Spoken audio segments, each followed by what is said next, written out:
बागवान साथियों नमस्कार। मैं Dimple Panchta, member board of management doctor Y S Parmar university Nauni Solan. आज के इस लाइव सेशन में आप सभी बागवान साथियों का स्वागत है।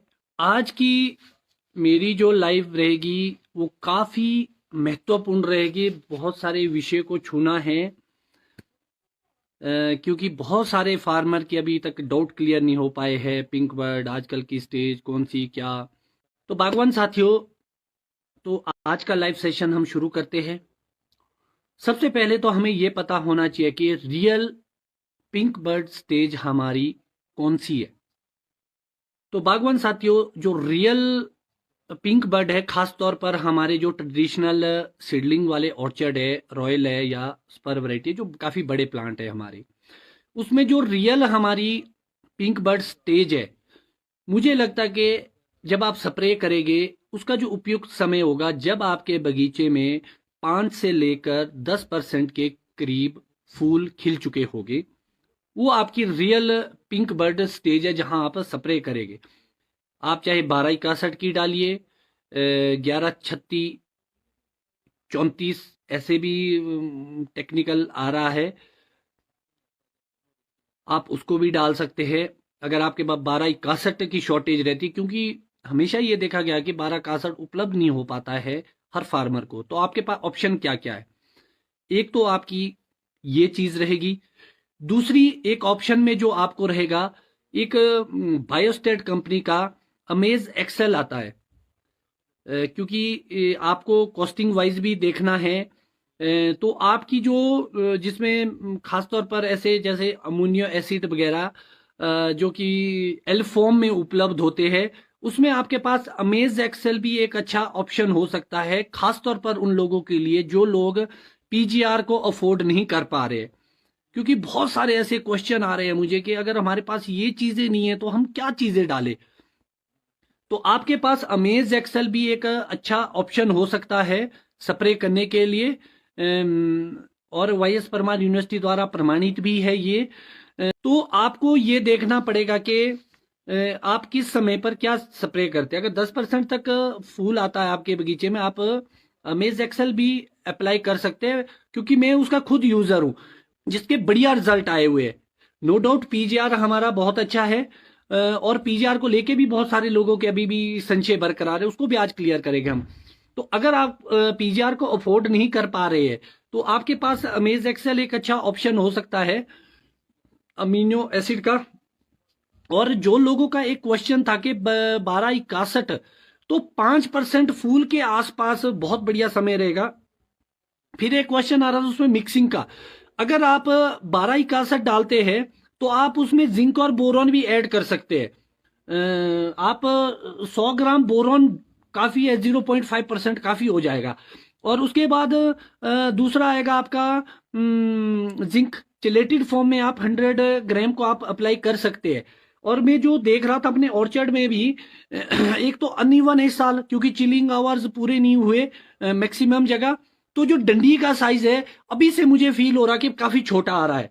और ये बहुत महत्वपूर्ण स्प्रे हो जाएगी कि एक एनर्जी बूस्टर आपको देना ही पड़ेगा। और मिस्ट की तरह स्प्रे करनी है, बिल्कुल भिगोना नहीं है, और इतना महंगा नहीं है ये, बिल्कुल आपको 2-3 ड्रम की जगह आपने एक स्प्रे करनी है। आप इसके साथ मिक्स कर सकते हैं।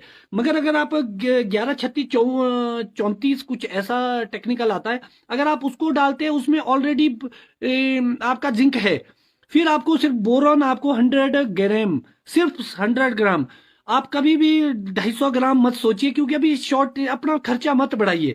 0.5% काफी है अभी की स्टेज के लिए। ये चीज आपकी क्लियर। उसके बाद बात आती है आपकी पीजीआर की कि कौन सी स्टेजेस करें, क्योंकि आप देख पा रहे हैं जो फ्लक्चुएशन हो रहा है क्लाइमेट में, कुछ जगह पर बहुत अच्छी बारिश हो रही है, मगर हमारा एरिया भी है यहाँ बारिश नहीं हो पा रही है, बहुत कम हो रही है। उम्मीद है आने वाले टाइम में होगी। और जो ये समय है ये बहुत ही क्रिटिकल हो जाएगा आप लोगों के लिए कि उस स्टेज को पकड़ना, और अपने फूल को खास तौर पर इस बार जो ज्यादा खतरा रहेगा वो पाले का खतरा रहेगा।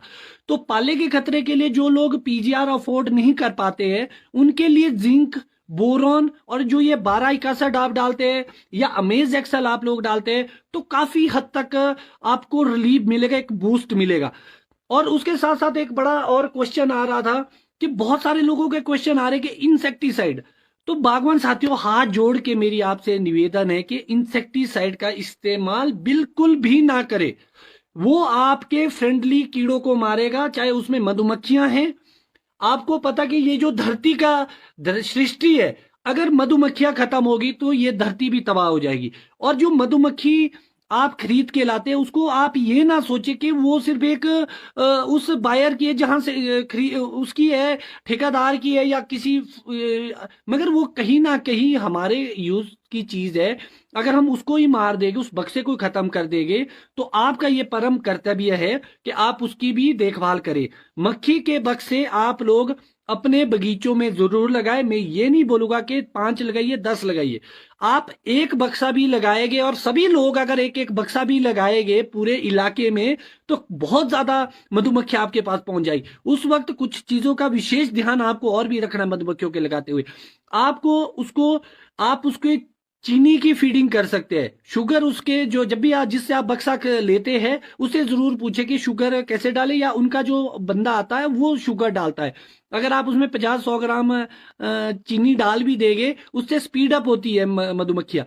और उसके साथ साथ आपको बक्से के नजदीक एक पानी का बर्तन रखना, और उसमें डंडिया डाल के रखे। आप ऐसे करके कोई भी बक्से के सामने रखिए, थोड़ी सी दूरी पर, तो ताकि उसमें डूब के ना मरे मधुमक्खियां। उसका उसमें डंडिया रखिए, ताकि वहां से वो पानी पिए और नजदीक में ही काम करे। और दूसरा, अपना जो बक्सा, बहुत सारे लोग अपने मधुमक्खी के बक्से को मुंह को आगे की ओर ना रख के पीछे की ओर रखते हैं कि भाई उड़ेगी नहीं। वो आपके कहने से नहीं चलती है, वो उसकी अपनी रेंज होती है, अपना तरीका होता है। पहले वो ऊपर उठती है, उसके बाद वो अपनी रेंज डिसाइड। जब मधुमक्खियां आप बगीचों में लगाए, तो ये सुनिश्चित करें कि 10% तक फूल आपके बगीचों में आ चुके हो, तभी आप लगाए। अगर आप पहले लगाएंगे फिर भी आपका नुकसान है, क्योंकि वो रेंज कहीं दूर की पकड़ देगी या किसी और फूल की पकड़ लेगी, तो वो वहां पर जाएगी। इसीलिए आप लोगों को ध्यान रखना कि जब आपके 10-15% फूल आ जाए, तभी आप मधुमक्खियों का बक्सा अपने बगीचों में लगाए। और थोड़ी सी ऊंची उठी हुई जगह पे लगाए, जहां पर बहुत सारे लोग शेडी जगह में डालते हैं कि अरे परे ना जाए। आपके कहने से नहीं जाएगी मधुमक्खियां। तो इसीलिए थोड़ा सनी, जहां आपकी सूरज की किरण डायरेक्ट पड़ती है, सुबह से शाम तक रहती है, आप उस जगह पर मधुमक्खी का बक्सा लगाए। वैसे तो सबसे अच्छा तरीका ये होता था कि अगर आपका फेस यहां पर है, तो सामने अगर आपकी कोई पहाड़ी है, वहां पर मधुमक्खियां लगनी चाहिए थी, ताकि वो और अच्छे तरीके से काम कर पाए। मगर हमारे लोगों बागवानों के दिमाग में बहुत सारा मिथ्या भरा हुआ है। और मधुमक्खी का बक्सा लगाना बहुत महत्वपूर्ण है, क्योंकि जो पॉलिनेशन है, जो सेब है हमारा, वो क्रॉस पॉलिनेशन मांगता है। मतलब golden red golden granny Smith का क्रॉस पॉलिनेशन मांगते हैं। और ये पॉलिनेटर्स होते हैं, जो मधुमक्खियां वगैरह, ये हमारे पॉलिनेटर होते हैं। तो जो ये पॉलिनेटर है, ये कैसे काम करेगी उसकी क्योंकि वो जब तक आपका पराग अरे परे नहीं जाएगा, तो कैसे आपकी फ्रूट सेटिंग आएगी। आप अपनी मेहनत करते रहे, भगवान उसका फल अवश्य देता है। हाँ, अपनी पॉकेट के हिसाब से बड़ा फार्मर ज्यादा बक्से लगा सकता है, छोटा फार्मर एक बक्सा लगा सकता है। और जो बिल्कुल भी अफोर्ड नहीं कर सकते हैं, वो भले ही ड्रॉप कर दे, क्योंकि पड़ोस में लगे होंगे जो अफोर्ड नहीं कर पाते। बहुत सारे गरीब लोग ऐसे हैं। तो आप लोगों को यह सुनिश्चित करना पड़ेगा कि मधुमक्खी के बक्से आप अवश्य लगाए, क्योंकि वो जो पॉलिनेशन को इधर उधर करने का कार्य है, वो मधुमक्खी से अच्छा कोई नहीं कर सकता। और इंसेक्टिसाइड को प्लीज आप अवॉइड करें, अपना नुकसान भी ना करें, आगे बीमारियां ज्यादा फैलेगी, और मधुमक्खियों को भी ना मारे। और सबसे महत्वपूर्ण जानकारी जो मैं आपको देना चाहूंगा, कि जब आप मधुमक्खी का बक्सा खरीदते हैं, उसमें लगभग 10 फ्रेमें होती है अंदर। कम से कम उसमें 8 फ्रेम कम से कम होने चाहिए, आप तभी खरीदे। वो भरा पड़ा बक्सा, उसके अंदर मधुमक्खियां होनी चाहिए। उसमें अगर मधुमक्खियां नहीं होगी, आप सस्ता लेके क्या करेगा, वो काम ही नहीं करेगा। तो इसीलिए आपको ये सुनिश्चित करना पड़ेगा 8, 9, 10, भले ही आप 100 रुपए एक्स्ट्रा दे दीजिए उसको। उसको ये बुझे मुझे फ्रेमें कम नहीं चाहिए, उसके अंदर फ्रेम चेक करके अपना बक्सा लाइए, वो आपका अधिकार है। क्योंकि अगर वो कम रेट में आपको देता, तो कहीं ना कहीं आपके साथ वो धोखाधड़ी करता है, जिसका आपको नुकसान होगा। तो उसकी सेवा करे और उसका ध्यान रखे। उसका बहुत ही ध्यान रखने की आवश्यकता है, तभी उसका बेनिफिट आप लोगों को मिल पाएगा। क्योंकि जो रॉयल और स्पर हमारे सेब है, वो अपने ही फूल में, एक फूल जो होता है उसमें मेल पार्ट और फीमेल पार्ट दोनों होते हैं, मगर जो हमारा सेब है उसमें एक ही फूल से मतलब सेल्फ पॉलिनेशन नहीं होता है, उसके लिए क्रॉस पॉलिनेशन की आवश्यकता पड़ती है। जब आपको क्रॉस पॉलिनेशन की आवश्यकता पड़ती है तो आपके पास red golden, golden, Granny Smith, Fuji, honey crisp, इस टाइप के फूल होने चाहिए। उसके परागकण लेके मधुमक्खी आएगी, तो जो वो कार्य होगा तभी आपकी फर्टिगेशन होगी, और जो आपकी स्टिग्मा लाइन होगी, फूल की नली जो होगी, तो वो टेढ़ी होती है, उसको भी सीधा करता है। वो बोरोन आपका बहुत अच्छा काम करता है। और जो केसर को लेके आते हैं, उसकी जो लाइफ होती है वो बहुत शॉर्ट होती है, तो जिंक उसकी लाइफ को इंक्रीज करता है। जब वो इंक्रीज करेगा तो आपकी फ्रूट सेटिंग के चांस बहुत ही ज्यादा हो जाएगी। तो आपको यह सुनिश्चित करना होगा कि पॉलिनेशन लगाए। जिसके बगीचे में पॉलिनेशन नहीं है वो गमले लगाए। गमलों में आप एक थैली लीजिए या बोतल लीजिए खाली, जो भी स्प्रे की बची होती है, उसके अंदर आप गोल्डन, रेड गोल्डन या ग्रैनी स्मिथ की डंडिया डाल के आप उसको भी लगा सकते हैं अपने पौधे में। जितनी अच्छी आप उसमें हैंड पॉलिनेशन की ओर भी जा सकते हैं। कुछ बागवान साथी ऐसे होंगे जिनके पास पॉलिनेशन है ही नहीं और बहुत कम है। आप इतनी मेहनत कीजिए कि अपने घर के जितने सदस्य हैं आप उनको सुबह मॉर्निंग में, अगर आप 3-4 घंटे भी काम करेंगे, अगर 6 बजे से लेकर 10 बजे तक का भी कार्य करेंगे, क्योंकि जल्दी रात खुल जाती है आजकल, तो आप फूल तोड़ेंगे और एक फूल से रॉयल के आपको टच करते रहेंगे। जो आपकी पॉलिनाइजर वैरायटी है, गोल्डन है, रेड गोल्डन है, ग्रैनी स्मिथ है, उससे आप टच करते रहिए। आप खुद सोचिए कि कितने फूल को आप टच करेंगे। जो आप उसको टच करेंगे वो कहीं ना कहीं आपके 100% गारंटी देता है फ्रूट सेटिंग की। क्योंकि बागवान साथियों, यही उपयुक्त समय है जब आप अपने बगीचे में कार्य करेंगे, और तो जिसके आपके बेहतर रिजल्ट मिलेंगे, तभी सेब सेटिंग होगी। सेब ऐसे ही नहीं लगते। और एक और मिथ्या फैली है लोगों के अंदर कि जो पीजीआर है वो सेब चिपकाता है। खासतौर पर जो हमारा कोटखाई का क्षेत्र है, यहां इसको चिपकू का नाम दिया गया है। मैं बागवान साथियों आपको क्लियर करना चाहूंगा, कोई भी ऐसी इस दुनिया में दवाई नहीं बनी है जो सेब को चिपकाती है।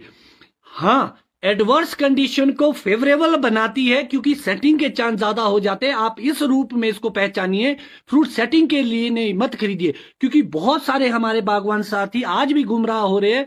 दुकानदार उनको बेचता कि इससे सेब सेटिंग होगी, या कोई प्रोग्रेसिव फार्मर या जिससे वो पूछता वो बोलता कि पीजीआर डालिए। पीजीआर से आपकी सेटिंग नहीं होगी। पीजीआर आपके रस्टिंग को कंट्रोल करेगा, फ्रूट लॉन्गेशन को करेगा, सेल डिवीजन का काम करेगा, और फ्रॉस्ट पाले को असर को कंट्रोल करेगा। और सेम चीज आप बोरॉन और जिंक में भी कर सकते हैं। अगर आपने जिंक बोरॉन की स्प्रे की है, वो भी सेम, बोरॉन भी वही कार्य करता है कि टेम्परेचर को मेंटेन रखता है फूल के अंदर। आप अमेज एक्सेल डालिए, उसके भी बहुत अच्छे रिजल्ट है। ये चीजें हमने खुद ट्रायल की है, क्योंकि बहुत सारे कंपनीज के ट्रायल हमारे पास लगते हैं, और जो इसके बढ़िया रिजल्ट होते हैं हम उसी को आपसे साझा करते हैं। पीजीआर की स्प्रे को लेकर बहुत सारे लोगों को डाउट है, और जो मौसम चल रहा है यहाँ की स्थिति से मुझे भी डर है। इतना टेम्परेचर डाउन है, जो उपयुक्त टेम्परेचर होगा वो 18 से लेकर 22 से 23 डिग्री तक फूल फ्लोरिंग के समय होना चाहिए। अगर उससे डाउन रहा तो आपके पाला आपको डैमेज करेगा। तो याद करिए बागवान साथियों, मैंने आपको क्या कहा था। हमने आपको हमेशा अवेयर करा था कि अपने छिट्टे मत जलाइए। अगर आप लोगों को इतना ही शौक है छिट्टे जलाने का, तो अपने छिट्टों को कलेक्ट करके रखते आज। अगर आप, तो जब भी आपकी फ्लावरिंग का समय होता, उस टाइम आप मॉर्निंग के समय में लगभग 2-3-4 बजे के करीब पाला पड़ता है, 3-4 बजे के करीब अगर आप उसको जलाते उन छिट्टों को, तो शायद टेम्परेचर में फर्क पड़ता है और आपकी सेटिंग की संभावना ज्यादा हो जाती है। हमें सीखने की जरूरत है बागवान साथी। अगर आपको जलाना है वैसे तो डिकम्पोस्ट करके उसकी खाद बनानी चाहिए।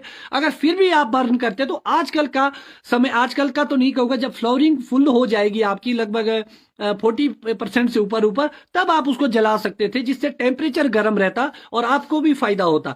आने वाले समय में आपको ध्यान रखना है कि आपको अपने छिट्टों को स्टोर रखना है, या तो खाद बनाइए या तो आजकल उसको बर्न करिए। तो ये बहुत ही महत्वपूर्ण चीज है जिसको आपको देखना होगा। और इसके साथ साथ बागवान साथियों, एक चीज मैं और आपको बताना चाहूंगा कि पीजीआर की स्प्रे आप फिर कैसे करेंगे।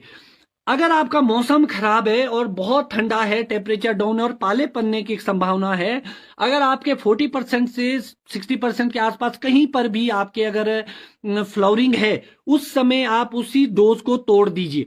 250 ml का जो डोज है उसको आप 125 ml का स्प्रे कर दीजिए। और जो पीजीआर की स्प्रे करने का सबसे अच्छा समय है वो लेट इवनिंग है।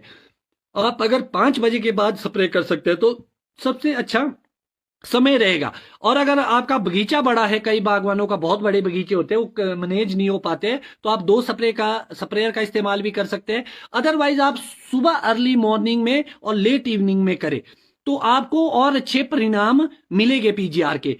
और दूसरी एप्लीकेशन जब आप पीजीआर की करेंगे तब तक आपके 90% के करीब जब फूल आ चुके होंगे तब आप 125 ml का डोज फिर से दोबारा डालें।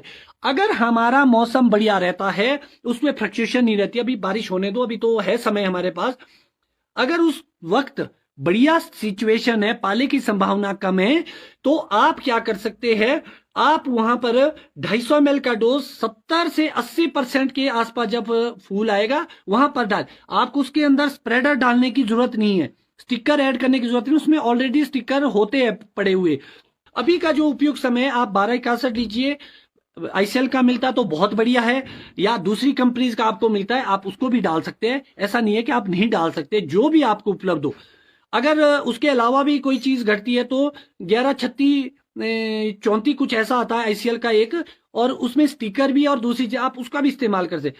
तो बागवान साथियों, ये आपका समय था अभी पिंक बर्ड स्टेज का, जिसमें आपको इन सब चीजों के बारे में विशेष ध्यान रखना है।